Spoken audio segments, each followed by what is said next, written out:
예, 여러분 안녕하세요. 오늘은 고려대학교 해상법 주간 브리핑 제 18호에 나와 있는 선박의 정의에 대해서 설명을 드리고자 합니다.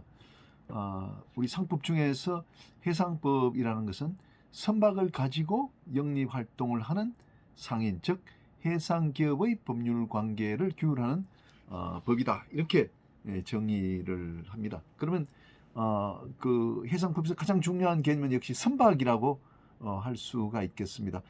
선박이 아닌 다른 도구, 예를 들어서 뭐 트럭, 철도를 가지고 영리 활동을 하는 사람은 해상기업이 아니죠.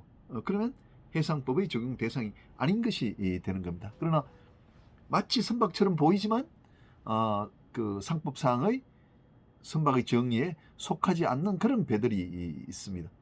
예를 들어서 우리 미국 연안에 많이 있는 오일 리그, 기름을 퍼내는 그런 장치로서 이제 바다에 설치되어 있는 고정 물체들이죠.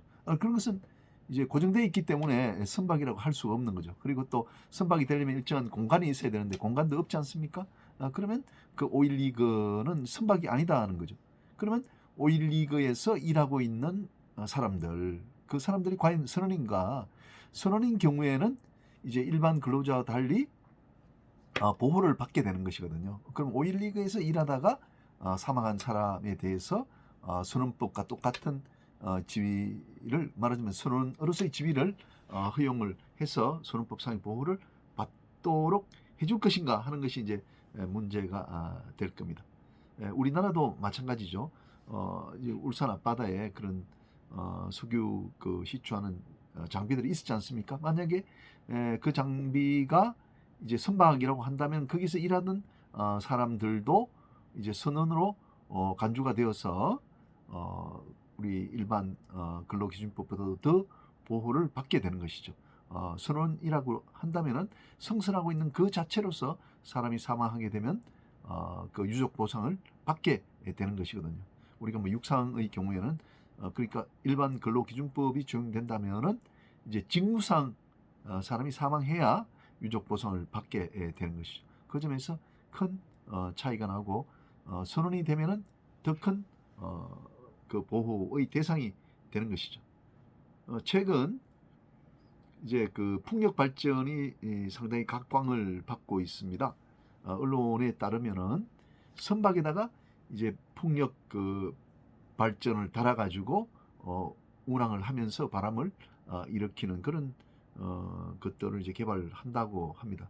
그러면 풍력 발전용 선박이 상법상의 선박이냐? 그게 이제 문제가 되는 겁니다.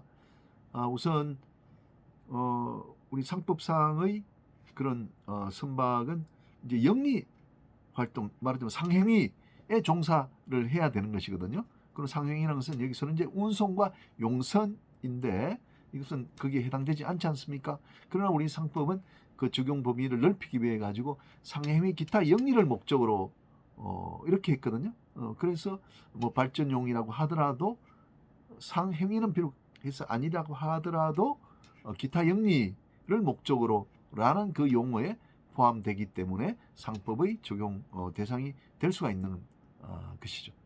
그러면 발전용 그 선박은